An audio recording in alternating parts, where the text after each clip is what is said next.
Leo had been awake since 4 in the morning. Not studying. He had finished studying 3 days ago. He had gone over everything twice, then a third time, then once more just to be sure. He had done everything a person can do when they know that one test, one single morning, is the difference between the life their family has right now and the life he has been promising them for years.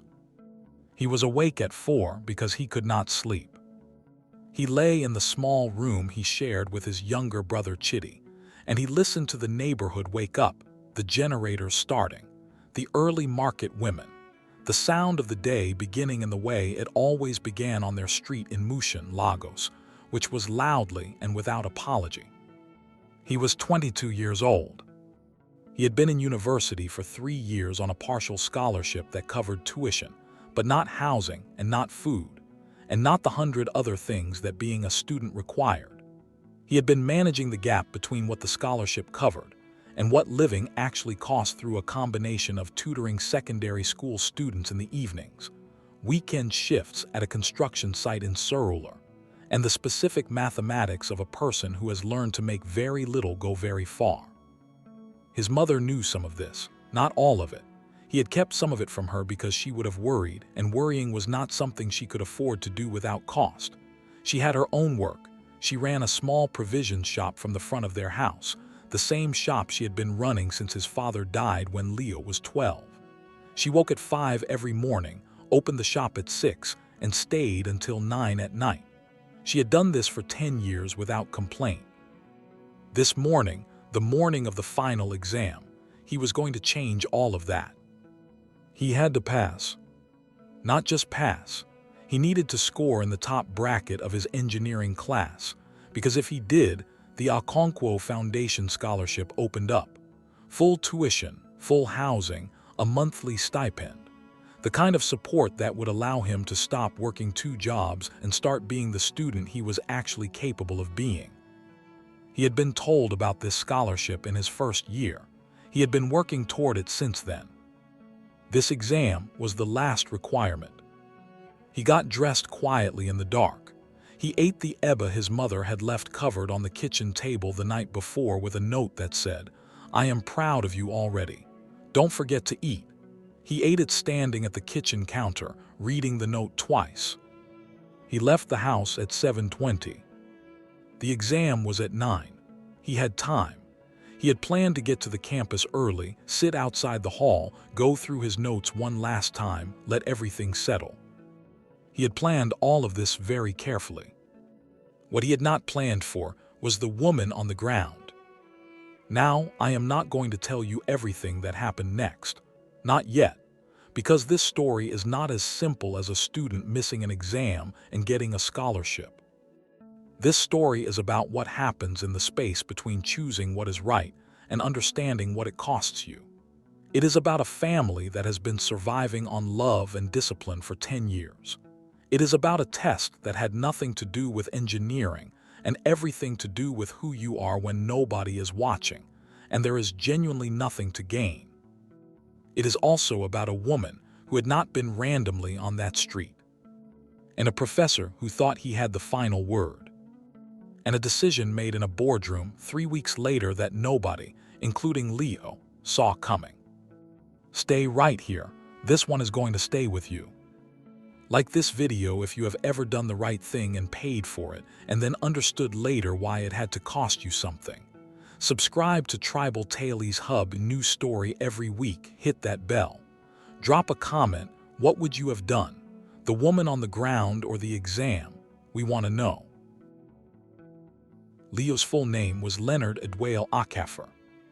He had been given the English name by his father, Daniel Okafor, who had believed, with the specific optimism of a man who had grown up reading British novels and watching international news, that an English name would open doors, that it would communicate something to the world before Leo had to open his mouth. Daniel had been the kind of man who thought about these things carefully, who made plans for his children the way some men made plans for businesses, with detail and intention, and the genuine belief that planning was the difference between an outcome and an accident. Daniel had died of a heart attack in 2011, Leo was 12. Chidi was 8. Their mother, Ngozi Okafor, was 34 years old, which is young in most circumstances and very young to be alone with 2 boys and a provisions shop and a rented house, and the entire weight of everything that happened next. She did not fall apart. This was the thing that Leo remembered most clearly from those first months, not his own grief, which was real and which took years to fully process, but his mother's specific steadiness. She was sad. She cried privately in the kitchen after she thought the boys were asleep. He heard her once and he lay in his room and listened and felt something settle in him that was not peace but was its own kind of commitment. The commitment of a 12-year-old who has heard his mother cry alone and has decided that she will not have to do that indefinitely. He became very serious very quickly. Not serious in the way of a child who stops playing. Serious in the way of someone who has understood that resources are limited and that how you spend your time and your energy is a real decision with real consequences. He helped in the shop after school. He managed his own school needs without being asked.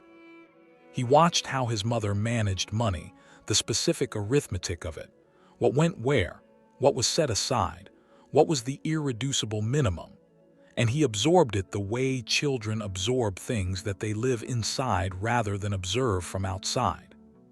He was good at school, not in the immediately obvious way of the student who raises their hand for every question, in the quieter way of someone who understands things deeply and whose understanding shows up in examinations rather than in classroom performance. His mathematics was strong, genuinely, instinctively strong, the kind that made his teachers occasionally ask whether he had supplementary tutoring at home. He did not. He had a father who had been an accountant, which meant numbers had been the household language since before he could remember. Secondary school was where he understood what he wanted. A teacher, a physics teacher named Mr. Adamu, who was in his 50s and who had been teaching in Mushin for 20 years and who had, in 20 years, seen enough students to know quickly which ones were worth the additional investment of attention. This teacher sat Leo down in his first term and said, "What do you want to do?" Leo said, "Engineering." Mr. Adamu looked at him. "Why?" Leo said, "Because things break and someone needs to understand why and how to fix it, and I want to be the person who understands." Mr. Adamu said nothing for a moment. Then he said, "Come to my office on Fridays. I have extra materials." Leo came to the office every Friday for 3 years. He also worked.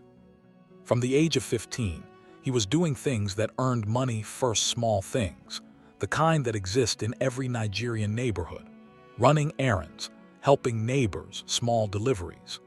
By 17, he was tutoring primary school children in mathematics. By his final year of secondary school, he had 3 regular tutoring clients whose parents paid him monthly and whose children's results had improved enough that he had been referred by word of mouth. He sat the university entrance examinations in 2019. He passed with results that were, by any objective measure, exceptional. The partial scholarship at the University of Lagos was the result. It covered tuition. It did not cover the rest, but it was the door and he went through it. University was different from what he had imagined. Not worse, different.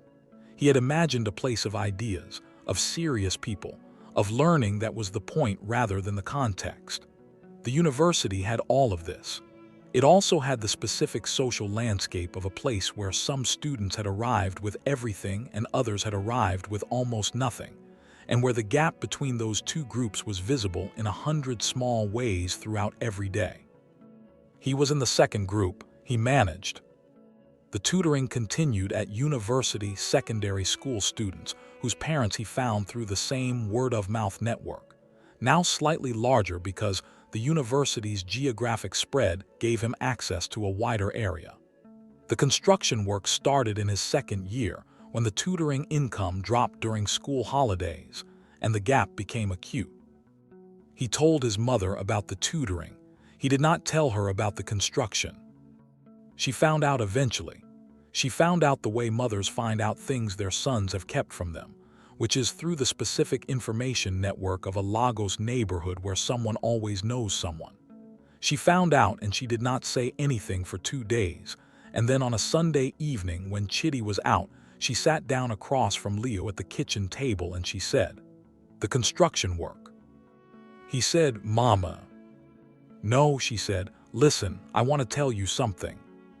He waited. "When your father died," she said, "I made a decision. I decided that I was going to do everything I could for you and Chidi.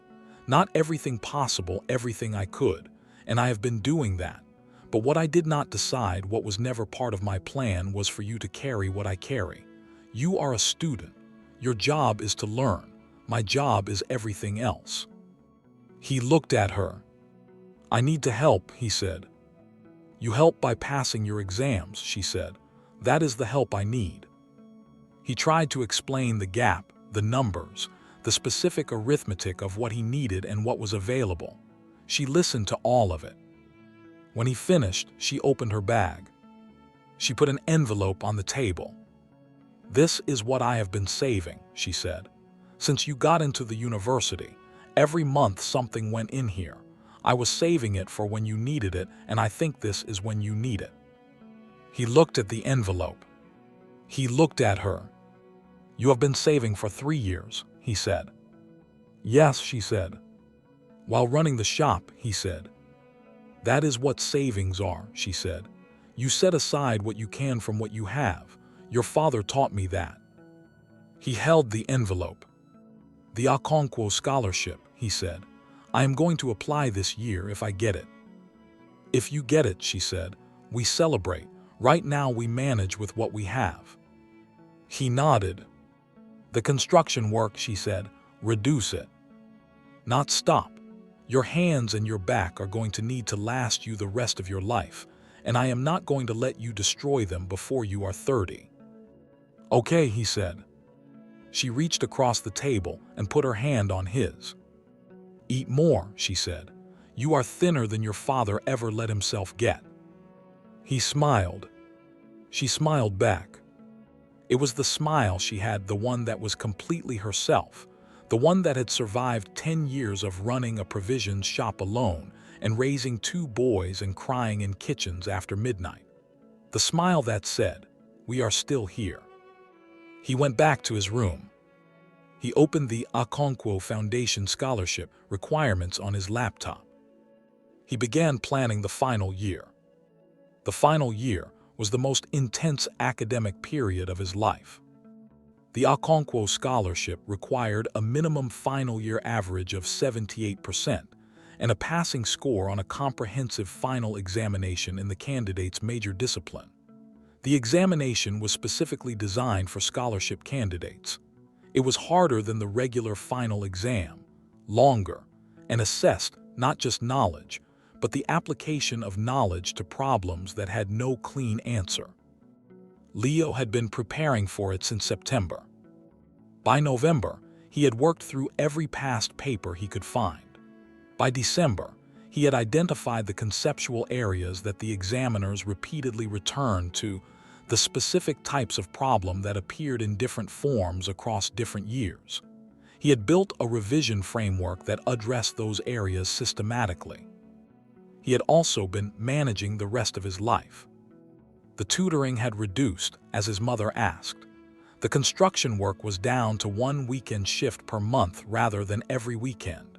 He slept more. He ate more. Ngozi had started sending food packages with Chidi when Chidi visited, which was more often than it used to be, in a frequency that Leo understood was coordinated. He was also, in this final year, aware of someone. Her name was Amaka. She was in his department, mechanical engineering, 1 year behind him. He had known who she was for 2 years in the way you know people who occupy the same academic space, which is to say he knew her face and knew her name, and knew she was consistently in the top results of her year. He had actually spoken to her for the first time in October, outside the department library, when they had been waiting for the same book, and the librarian had mentioned that only 1 copy was available, and they had both looked at each other and decided without discussion to share it. "Monday, Wednesday, Friday, you take it," he said. "Tuesday, Thursday, Saturday, I take it," she said. "Sunday," he said. "You can have Sunday," she said. "I rest on Sundays." "I rest on Sundays too," he said. "Then neither of us has Sunday," she said. She was already writing her name in the library's waiting book. He smiled. She looked at him over her shoulder. "Leo," she said. "Yes," he said. "I know your name," she said. "I have been looking at your exam results for 2 years." "Why?" he said. "Because they are the ones above mine," she said. "I like to know who I am competing with." He looked at her. She finished writing in the book. "The book on Mondays," she said, and went back into the library. They shared the book. On Tuesdays and Thursdays and Saturdays, they did not have the book, but they started meeting in the department study room because each of them had a different set of notes, and the combination of what they each had was more useful than what either had alone. It was not a declared friendship. It was a practical arrangement that became, over the weeks, something that neither of them had specifically planned. By December, she was the person he told things to. Not everything. He was not a person who told everything quickly, but significant things. The scholarship application, what it would mean, the specific weight of the final examination in his planning. "You are going to pass it," she said one evening in the study room. "I need more than passing," he said. "You are going to do better than passing," she said. "You prepare the way people prepare when they understand what is at stake." "You prepare the same way," he said. "I do," she said, "but my stakes are different from yours." He looked at her. "How?" he said. "My family is comfortable," she said. "If I fail this exam, my life continues in a different form, if you fail it." "My life also continues," he said, "in a harder form." "Yes," she said. She looked at her notes. "You are going to pass," she said again. He believed her. He should have. She was right about most things. She just could not have predicted what was going to happen on the morning of the exam. None of them could. "Stay right here. The morning of the exam is coming and everything is about to change."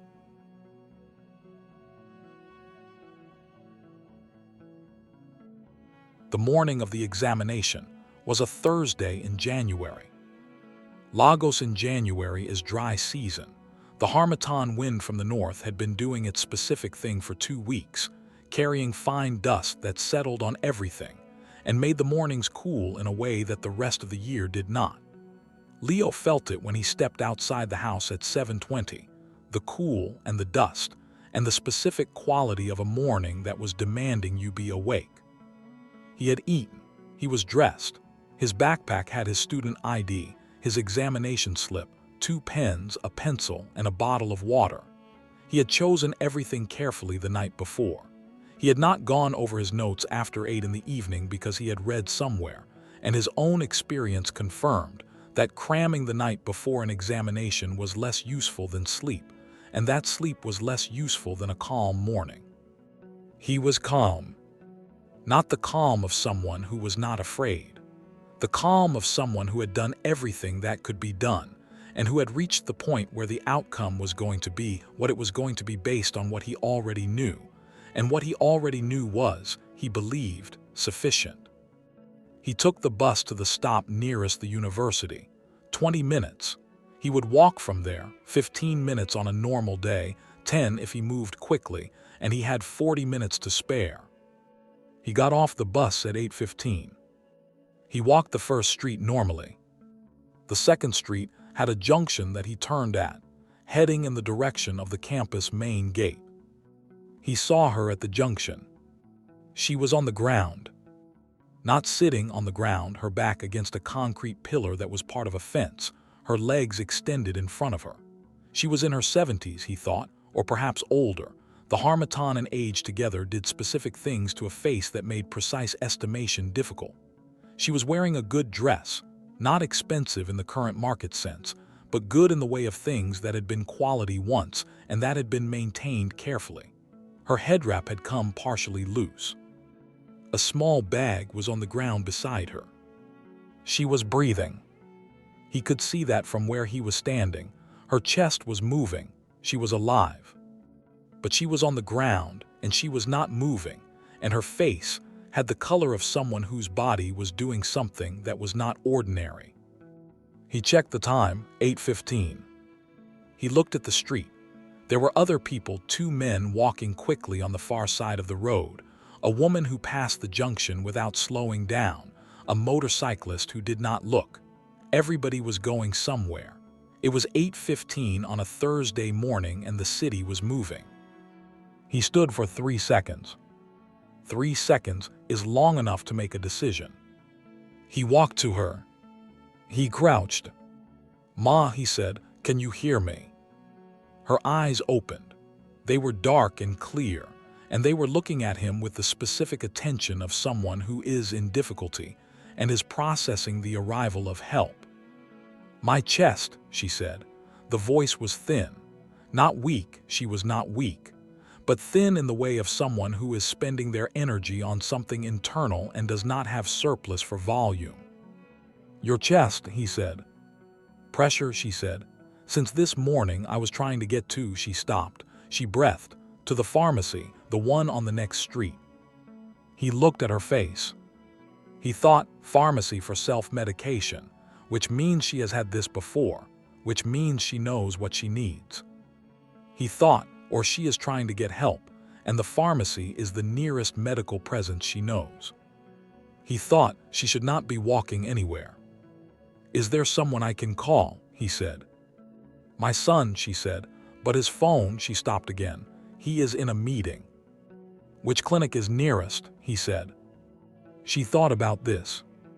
She gave him a name, a small private clinic 2 streets away in the other direction, not toward the campus, away from the campus. He checked the time, 8:17. He thought about the examination. He thought about the scholarship. He thought about his mother's envelope and the 10 years of the provisions shop and the note that said, "I am proud of you already." He thought, if I go to the clinic, I will not make it back for 9. He thought, if I leave her here, somebody else will help her. He looked at the street. Nobody had stopped. The 2 men on the far side had moved on. The woman who had passed the junction was gone. The motorcyclist was a sound that had already disappeared. He thought, somebody else will help her. He thought, but somebody else has already walked past. He put his arm behind her back. "Can you stand?" he said. "I think so," she said. "Slowly," he said. She stood slowly, with his support. She was lighter than he expected. She was also steadier than the ground position had suggested. Once upright, she had the specific composure of someone who was managing difficulty rather than surrendering to it. "The clinic," she said. "2 streets," he said. "You are going somewhere," she said. She had noticed the backpack. The examination slip was visible from the front pocket. "I have time," he said. She looked at him. He did not say anything else.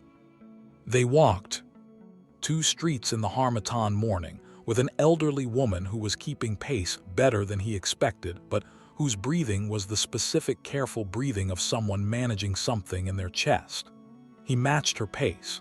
He did not rush her. He kept his hand at her elbow in case she needed it and tried to make the contact light enough that it supported without restricting. She did not fall. They reached the clinic at 8:32. He brought her inside. He spoke to the nurse at the desk.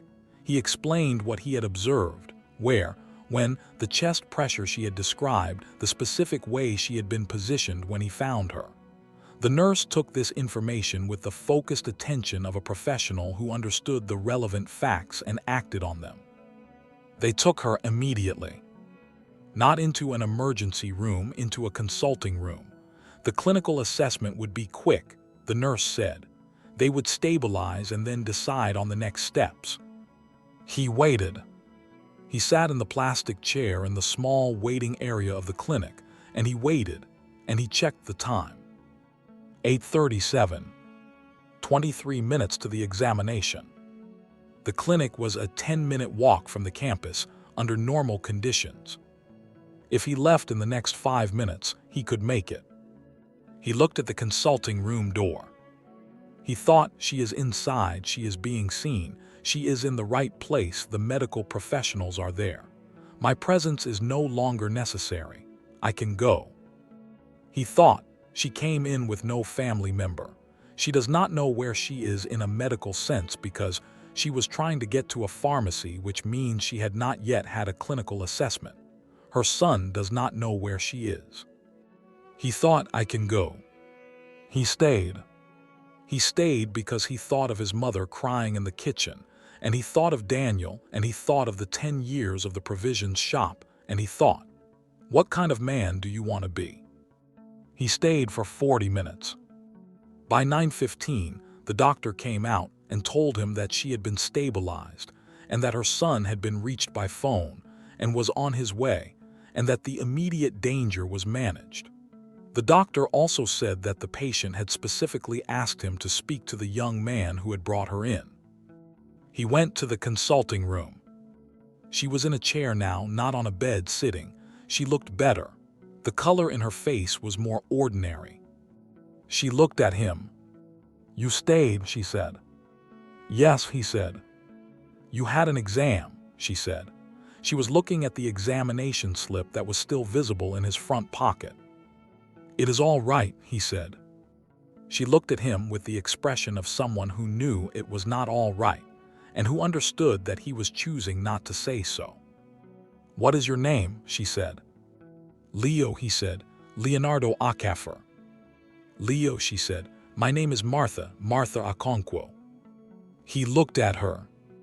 Okonkwo, he said. Yes, she said. He did not connect anything yet. The name was common enough. He put no significance on it.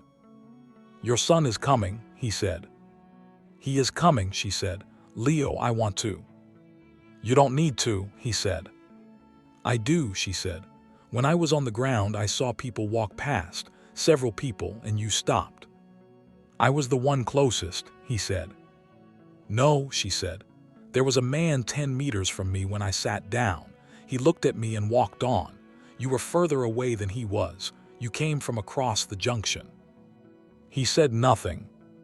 Why, she said. He thought about it. Because you were on the ground, he said.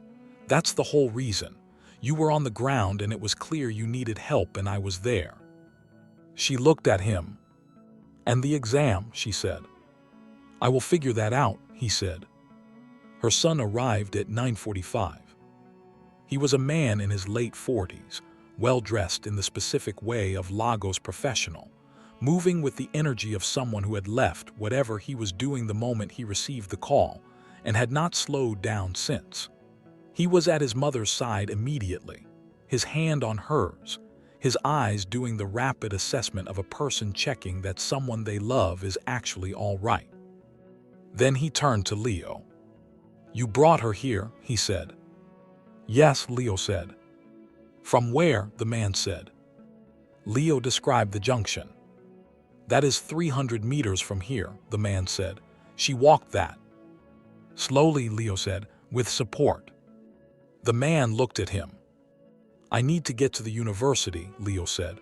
I had an exam at 9. I should go and speak to the department. Of course, the man said. He pulled a card from his pocket. Take this, please, I want to. It's fine, Leo said. Please take the card, the man said. Leo took it. He did not look at it. He put it in his pocket and he went to the university. He is running now, but the doors are already closed. Stay with us. The examination hall was in the Faculty of Engineering building, a 3-story structure on the east side of the campus, with the formal examination rooms on the 2nd floor. Leo got there at 10:15. The doors were closed. Not just closed, the examination in progress signal was outside. A printed A4 sheet in a plastic holder attached to the door handle, It said, in the specific bureaucratic language of university examination management, examination in progress. No entry after start time. No exceptions. He stood outside the door. He could see through the small glass panel in the door, rows of students, heads down, the scratch of pens, a male invigilator walking slowly between the rows. At the front of the room, seated at the examination officer's desk, was Professor Ademi. Professor Chukwuemeka Ademi was 51 years old. He had been head of the mechanical engineering department for 6 years. He was known for two things: the quality of his technical knowledge, which was genuine and significant, and the specific rigidity of his academic standards, which were also genuine, and which expressed itself as an absolute zero-tolerance position on any deviation from examination protocol. He was not a cruel man. He was a man who believed, sincerely and without apology, that standards existed because standards were the thing that made achievement mean something, and that exceptions to standards were the beginning of the erosion of standards, and that eroded standards eventually produced the kind of graduates who could not actually do the work they were certified to do, which damaged everyone. He had enforced the nolle tentri rule twice before in the years he had been running examinations. Both times the student had applied for a deferred sitting, and both times the application had been reviewed on its merits. He was not unreasonable. He was not flexible. He looked up from his desk through the glass panel. He saw Leo. He looked at his watch. He looked at Leo again. He held up his watch, not showing it to Leo, pointing at it. The gesture of a man who was indicating the time without needing words. Leo knocked on the door. The invigilator came. Leo spoke through the small gap. He explained. The woman, the clinic, the name of the clinic. He explained it quickly and clearly and with the specific controlled steadiness of someone who was managing an enormous amount of feeling. The invigilator went back to Ademi. Leo watched through the glass. He could see Ademi's face as the invigilator spoke. He could not hear the words. He watched Ademi's expression, which was the expression of someone receiving information and applying policy and not finding a conflict between the two. Ademi shook his head. The invigilator came back. The professor says you may submit a late application form for a deferred sitting, the invigilator said through the gap. The form is available at the faculty administrative office. You will need documentation supporting your reason for absence. Can I speak to him directly? Leo said. The invigilator went back. Ademi came to the door. He opened it slightly, enough to speak, not enough for Leo to enter. Mr. Okafor, he said. Professor, Leo said. The examination began at 9, Ademi said. I know, Leo said. The policy is. I know the policy, Leo said. I am asking for an exception. I was assisting a woman who had collapsed. I took her to a clinic. She has a cardiac. Mr. Okafor, Ademi said. He was not unkind. He was also not uncertain. I have sympathy for the situation you describe. I also have 41 students in this room who arrived on time regardless of what their morning contained. An exception for one is an exception for all, and the moment examinations become negotiable, they cease to be examinations. I am not asking for the exam to be negotiable, Leo said. I am asking to take it late. The deferred sitting process exists for exactly this circumstance, Ademi said. Submit the form, provide the documentation, the process will be fair. He closed the door. Leo stood outside. He stood there for a long time. He was not in crisis. He had not collapsed or sat down or shown the specific visible signs of a person in extreme distress. He stood outside the door of the examination room, and he breathed the harmattan air and he thought. He thought about the deferred sitting process. He had heard of it. He had never investigated it specifically because he had not thought he would need it. He knew that it existed and that it involved a committee review and that the timelines for committee reviews were not short. He thought about the Okonkwo scholarship deadline. The scholarship application required the examination score by the end of the current semester. The deferred sitting, even if it moved through the committee quickly, would produce a score after that deadline. He thought the deferred sitting does not solve the problem. He thought the scholarship is not available through the deferred route. He thought, I have one chance and I have just missed it. He walked out of the faculty building. He sat on the steps outside. His phone was in his pocket. He took it out. There was a message from his mother. She had sent it at 8:50, just before the exam was supposed to start. It said, "Good luck today, my son. I prayed for you this morning.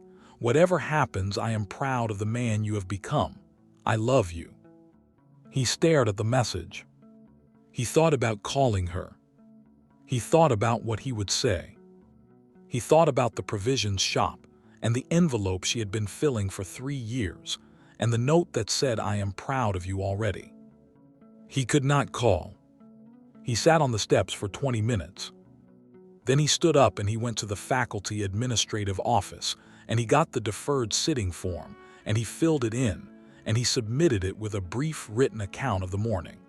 He listed the clinic name and the patient name, Martha Okonkwo, as documentation he would follow up with. He went home. He did not tell his mother what had happened. He ate dinner. He helped Chidi with homework.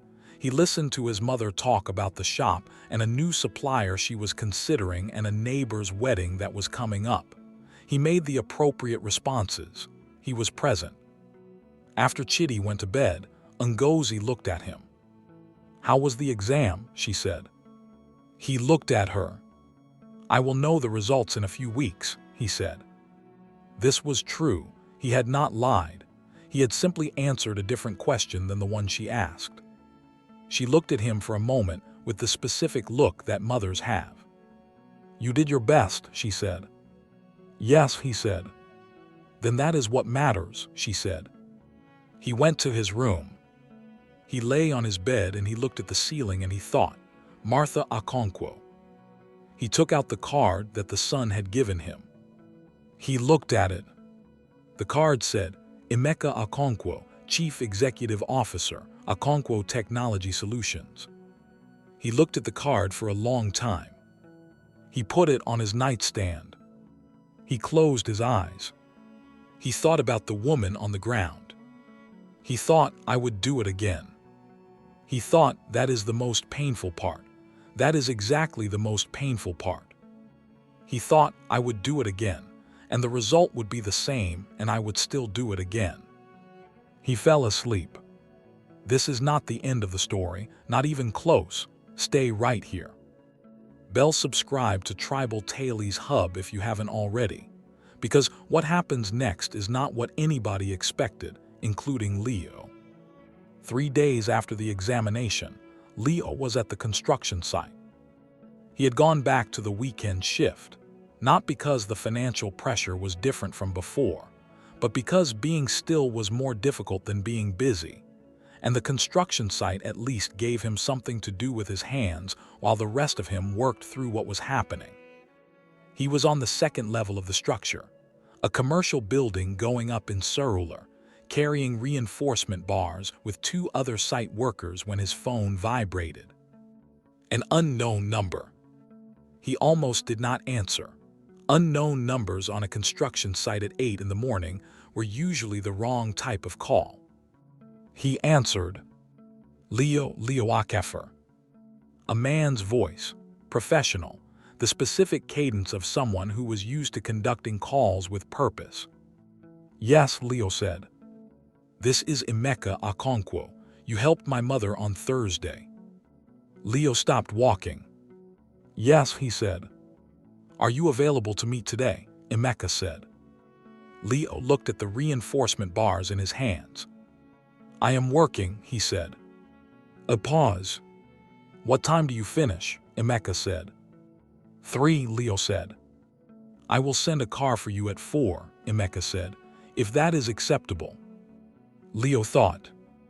He thought, this is either something significant or it is a thank you meeting, and he will offer money and I will decline because I did not help his mother for money. That is acceptable, he said. Where should I send the car? Emeka said. Leo gave him the site address. He went back to the reinforcement bars. At 3:58, a black SUV pulled up outside the construction site gate. Leo was at the gate at 4. He had done what was possible with his appearance. He had a change of clothes in his bag because there were days when the site work went into the afternoon, and he went somewhere after. He had changed and washed his hands and face at the site bathroom. He looked like a young man who had been working but who had made an effort. He decided this was accurate and sufficient. The driver opened the door. He got in. They drove to Victoria Island. The Okonkwo Technology Solutions building was on a street that Leo knew the name of but had never had a reason to be on. A street of corporate offices, and the specific ambient quality of a neighborhood where serious decisions were made in air-conditioned rooms by people in good suits. He was taken to the 15th floor. The office was not what he expected. He had expected the specific aesthetic of Lagos corporate power, the mahogany desk, the glass display of achievements, the visual language of someone who wanted you to understand immediately that they had arrived. The office was not this. It was large and clean and simply furnished, with a view of the Victoria Island skyline that did the impressive work without anything in the room needing to. Emeka Okonkwo was at his desk when Leo came in. He stood. He was up close, very similar to what Leo had seen at the clinic. The energy of someone who moved between responsibilities with the speed that that kind of schedule required. He was in his late 40s, shorter than Leo by perhaps 5 centimeters, with the specific quality of someone whose authority came from what he had built rather than how he appeared. He extended his hand. "Leo," he said. "Mr. Okonkwo," Leo said. "Emeka," he said, "please sit." They sat. There was water on the table. Leo took it. "My mother told me what happened," Emeka said. "How is she?" Leo said. "She is well," Emeka said. It was not a cardiac event as first feared. It was a significant cardiac arrhythmia that needed immediate intervention and then management. She is home. She is complaining about the dietary restrictions the doctor has given her, which means she is feeling better. Leo smiled slightly. "I am glad," he said. Emeka looked at him. "She also told me about the exam," he said. "I found out from a colleague at the university, I made some calls, that you were 30 minutes late to the mechanical engineering scholarship examination, that you were turned away." Leo said nothing. "I want to understand something," Emeka said. "You knew when you took my mother to the clinic that you would miss the exam." "I knew it was possible," Leo said. "Possible or certain," Emeka said. "Certain," Leo said. "By the time we reached the clinic, certain." "And you stayed," Emeka said. "She did not have anyone with her," Leo said. "She was in a medical environment and she did not have anyone with her." Emeka looked at him. "Most people," Emeka said, "would have called an ambulance and continued to the exam." "Yes," Leo said.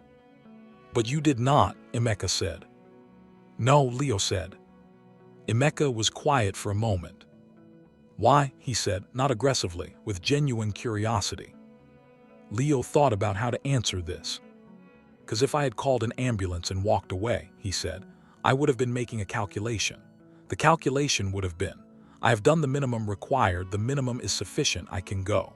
And the minimum might have been sufficient in the medical sense. She would have been seen. But the medical sense was not the only sense.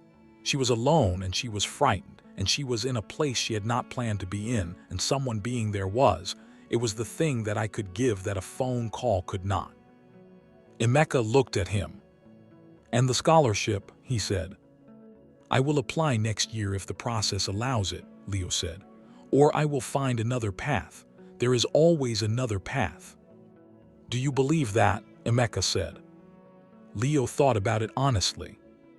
"Not this week," he said, "but I will believe it again." Emeka sat back. "Let me tell you something about my mother," he said.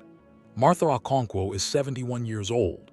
She built a textile business in Aba from 1978 to 1995. When the business was stable, she began funding education.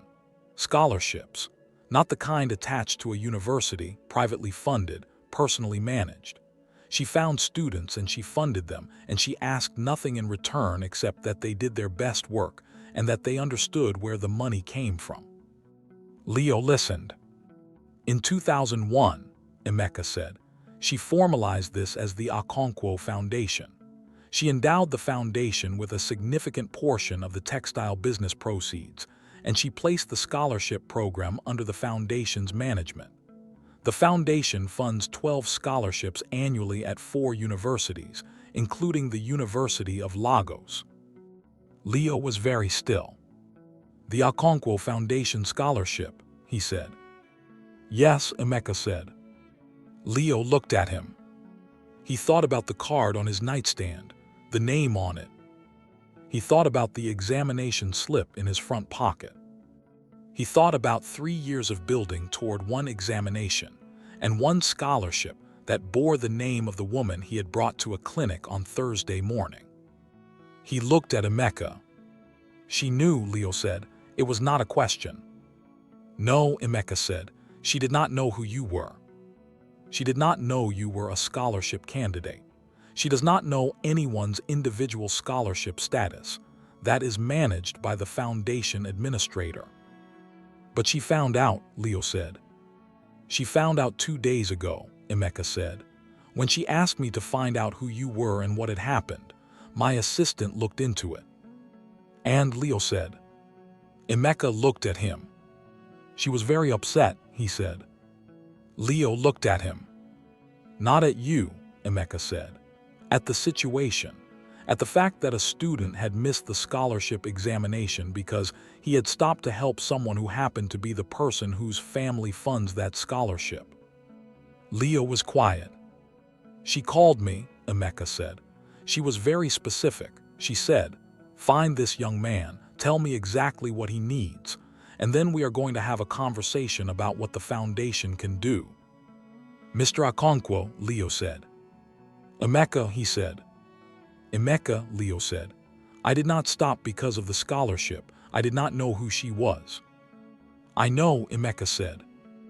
"I need you to understand that," Leo said. "Whatever the foundation does or does not do, I did not make a calculation. She was on the ground. That was the beginning and end of it."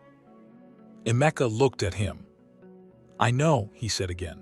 "My mother knows. That is Leo. That is precisely the point." He leaned forward. "The foundation has specific criteria for scholarship selection," he said. "Academic performance, financial need, character assessment. The character assessment is the component that is hardest to evaluate. My mother has been doing it through interviews and references and written statements for 20 years, and she has always said that none of these tools fully answer the question she actually needs answered." Leo waited. "The question," Emeka said, "is what a person does when the right thing and the easy thing are not the same thing and nobody is watching." He looked at Leo. "She knows the answer to that question in your case," he said. Leo looked at his hands. He was very careful about what he said next. "What is the foundation going to do?" he said. "My mother wants to meet you tomorrow," Emeka said. "She wants to speak to you herself. The foundation's response will come from her directly." "Okay," Leo said.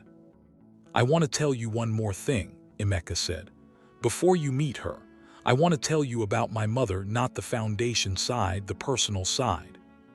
He paused. "She had a son before me," Emeka said. "My older brother, he died in 1985, he was 21. He was a university student, he was brilliant. He was, she has told me, the kind of person who stopped for things, who noticed, who did not calculate." He looked at Leo. "She has been funding education since 1978, Emeka said, for 46 years, Every year she finds students and she tells my father's memory about them and she says, "Look at this one. This one is building something real." He was quiet. "She told him about you yesterday," he said. Leo looked at the Victoria Island skyline through the window. He thought about the junction, the Harmattan morning, the woman on the ground. He thought, "I would do it again." He thought, and somehow, impossibly, it leads here. He looked at Emeka. "Thank you for telling me that," he said. "Come tomorrow," Emeka said. 10 o'clock, I will send the car. One more section, the one where it all comes together. Stay right here. The meeting with Martha was at the foundation office. The Okonkwo Foundation occupied a quiet building in Ikoyi, not the corporate tower of Emeka's technology company, but a smaller, deliberate space that felt like a place where decisions were made by people who understood what decisions meant. There were photographs on the walls, not of the foundation's donors or its board members, of students, names and faces and years. The specific record of 46 years of funding 12 scholarships annually at 4 universities. Leo counted the photographs while he waited. He did the mathematics. 452 names on the wall. He was looking at them when Martha came in. She was in a wrapper and blouse, dressed properly, the specific dress of someone who had an important meeting and who considered important meetings worth dressing for. She moved more carefully than she had on Thursday, the arrhythmia and the clinic and the dietary restrictions, but she moved with the same composure, the same specific quality of someone who had been managing things for 50 years and who had the specific posture of that particular history. She saw him looking at the photographs. 452, she said. "I know the count." He turned. "Mama Martha," he said. He had not planned to call her this. It came out. She looked at him. She smiled. "Come," she said, "sit with me." They sat in her office, the founder's office, which had the same deliberate quality as the rest of the building. Her desk was clear. There was tea on a small side table. She poured 2 cups without asking. She handed him one. He took it.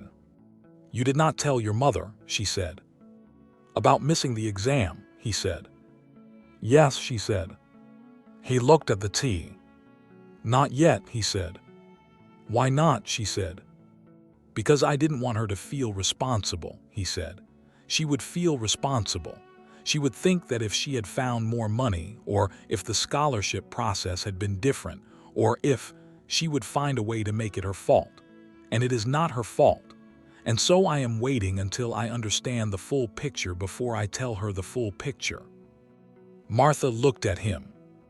"What is her name?" she said. "Ngozi," he said. "What does she do?" she said. He told her about the provisions shop, about Daniel, about the 10 years since. She listened with the focused attention of someone who had been listening to family stories for 46 years. When he finished, she was quiet for a moment. "Emeka told you about your brother," she said. "Yes," he said. She looked at the wall, not the photograph wall, but a wall with one photograph on it that Leo had not initially noticed. A young man, early 20s, laughing at something outside the frame. "He would have liked you," she said, simply.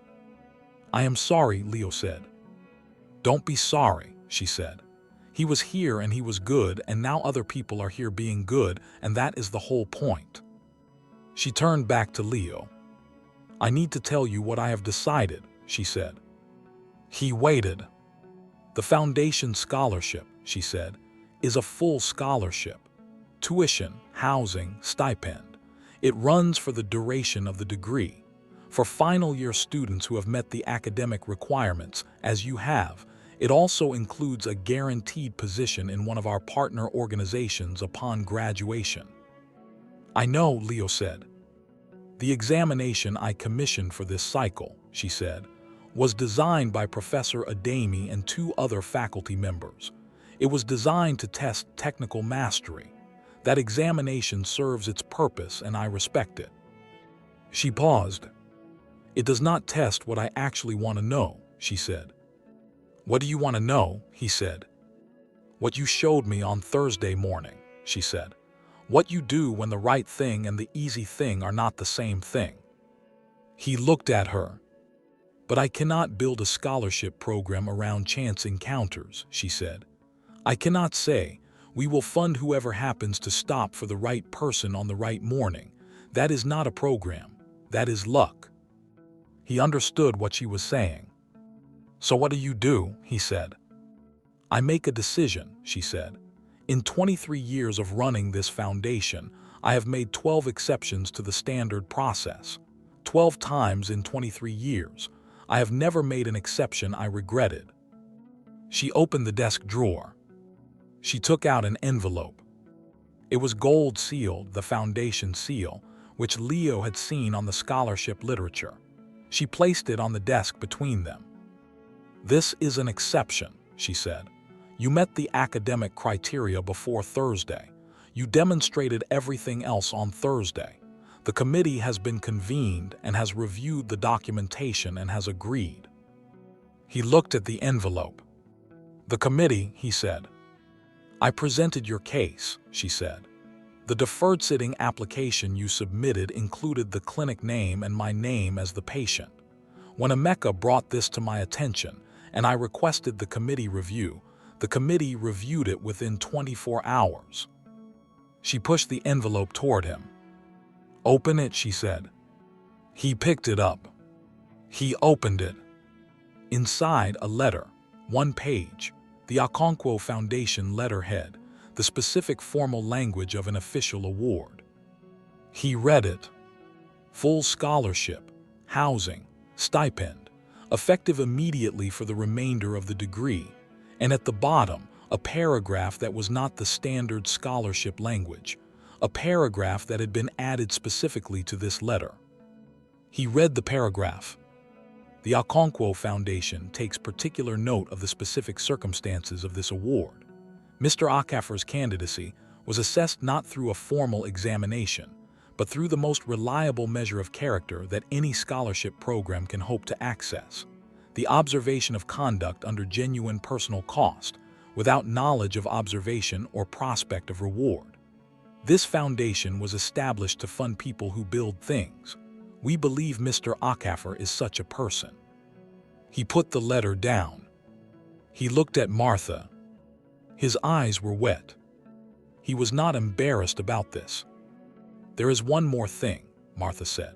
Her voice was steady in the way of someone who has delivered this kind of news many times and who has learned that the right delivery is calm rather than emotional. The partner organization placement upon graduation. Emeka has offered to include you in a structured program at Okonkwo Technology Solutions. This is not guaranteed employment. It is a structured opportunity that you will need to perform within and earn the outcome of. He does not make this offer as a favor. He makes it because he has assessed you and he believes you will produce value. Leo nodded. The professor, Leo said, Professor Ademi. Martha looked at him. What about him? She said. He will need to know, Leo said, about the scholarship. He turned me away from the examination. He applied a policy, Martha said. The policy was correct. The exception is mine to make. Not his. I know, Leo said. I am not asking for anything to happen to him. He did his job. I am just saying he will know. Yes, Martha said. Is that a problem? Leo said. She looked at him. For him or for you, she said. For the foundation, he said. The foundation has had 23 years of making these decisions, she said. It has never needed the approval of a department head. She stood. Leo, she said. He stood. She held out her hand. He shook it. She held his hand for a moment. She looked at him with the specific look of someone who has been evaluating people for 50 years and who has arrived at a clear assessment. Call your mother, she said. He looked at her. She does not know yet, Martha said, and she should know. She has been waiting for this news longer than you have. He thought about the provisions shop, about the envelope, about the note that said, "I am proud of you already." "Yes," he said. He left the foundation office. He stood on the pavement outside. He called his mother. She answered on the second ring. She always answered on the second ring. "Leo," she said. "Mama," he said. "Is everything all right?" she said. She heard something in his voice. "Yes," he said. "I need to tell you something. I missed the exam." A silence. "I missed it because I stopped to help someone on the street," he said. "A woman who had collapsed. I took her to a clinic." A longer silence. "Are you all right?" she said. "I am fine," he said. "The woman is fine, and Mama." "Yes," she said. "The woman," he said. "She is the founder of the Okonkwo Foundation." He heard the silence on the other end change quality. "The Scholarship Foundation," she said. "Yes," he said. "Leo," she said. "I have a letter," he said. "I have the scholarship, Mama, the full scholarship." He heard something on the other end that was his mother, who had run a provisions shop for 10 years and who had cried in kitchens after midnight, and who had been saving an envelope for 3 years, making a sound that he had not heard from her since the morning after Daniel died. The sound of something that had been held for a very long time and was finally being let go. "Come home," she said. "I am coming," he said. He walked to the bus stop. He rode home. He walked from the bus stop to their street. He opened the gate. His mother was in the shop doorway. Chidi was behind her. Ngozi looked at her son walking toward her. She looked at his face. She did not say anything. She just held open her arms. And Leo Okafor, 22 years old, third-year mechanical engineering student, construction site worker, secondary school tutor, the boy who had grown up in Mushin and learned to count money in a provisions shop and made a promise to himself at 12 years old about the kind of man he wanted to be. Leo walked through the gate and into his mother's arms. He held her. She held him. Chidi stood behind them pretending he was not also crying, which he was. The Harmattan evening settled around them. The provision shop was still open. The neighborhood was doing what it always did. And none of that felt small. There is a moment in this story that I keep coming back to. It is not the moment Leo got the scholarship. It is not the moment Martha told him to call his mother. It is not even the moment he stood outside the locked examination hall and understood that he had missed the most important test of his academic life. It is the 3 seconds. The 3 seconds he stood at the junction, looking at a woman on the ground and made a calculation that was not really a calculation at all. He looked at the woman. He looked at the street. He saw that other people had already passed, and then he went to her. 3 seconds. And in those 3 seconds was everything. The 10 years of his mother at the provisions shop, the father he lost at 12, the promise he had made to himself about the kind of man he wanted to be, the specific answer to a question that most of us never have to answer because we are never asked it clearly enough. What do you do when the right thing and the easy thing are not the same thing and nobody is watching? Not what do you intend to do, not what do you believe you would do, what do you actually do? Leo answered that question on a Harmattan morning on a Lagos street with no audience, no reward, and nothing to gain. He answered it, and it cost him the most important exam of his academic year, and he was standing outside a locked door at 10:15 in the morning, understanding the full cost of the answer. And the cost was real. Let me be clear about that. The cost was real and it was painful, and the 3 days after the exam were 3 of the hardest days he had experienced since Daniel died. Do not let the outcome of this story suggest that good choices are always immediately rewarded. They are not. Most of the time they are not. Most of the time the right thing costs you something, and the cost does not produce a Martha Okonkwo who funds your scholarship. But here is what I want you to hold from this story. The scholarship is not the point. The point is that he would have done it anyway. He told Emeka, "I would make the same choice again." He thought it to himself on the examination hall steps, "I would do it again." Not because he knew it would lead somewhere, because he had decided at 12 years old, watching his father die, watching his mother become the person who ran the shop alone and cried in kitchens. He had decided what kind of man he was going to be. And on that morning at the junction, that decision was the only one he could access. The scholarship came after. The character came first. Martha Okonkwo has been funding students for 46 years because she understands that the thing she is actually funding is character. Not GPA, not examination scores. Character. The specific quality of someone who has decided what they are and who is that thing consistently, especially when it costs them something. She found Leo because Leo had decided something. If you are watching this and you are in the middle of a difficult period, if you are the person working 2 jobs and carrying your family and trying to get to an examination on time and feeling like everything is stacked against you, I want to say something to you. The way you do the small things is the way you do the large things. The way you treat a person on the ground when you have somewhere important to be is the way you will treat every person who needs something from you when the stakes are high. The way you show up for the people around you when it is inconvenient is the way the world eventually shows up for you. Not always, not immediately, not in the form of a gold-sealed envelope, but in ways that compound. Leo did not save Martha because he was angling for something. He saved her because he had decided that a woman on the ground was a person who needed help, and that he was someone who helped. That is the whole story. That is the only lesson.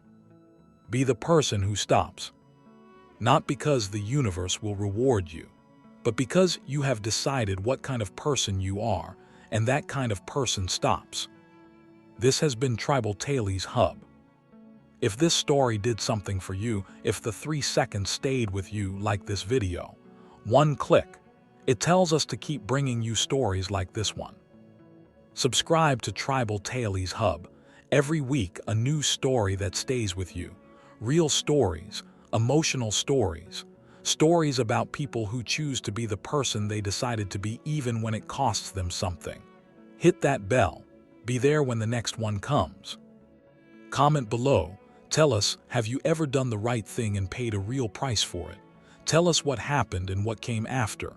We read everything. Share this story. Send it to someone who is working hard and not seeing the result yet. Send it to someone who needs to hear that character comes first and everything else follows. You know who that person is. Send it now. This has been Tribal Tales Hub. We will see you in the next story.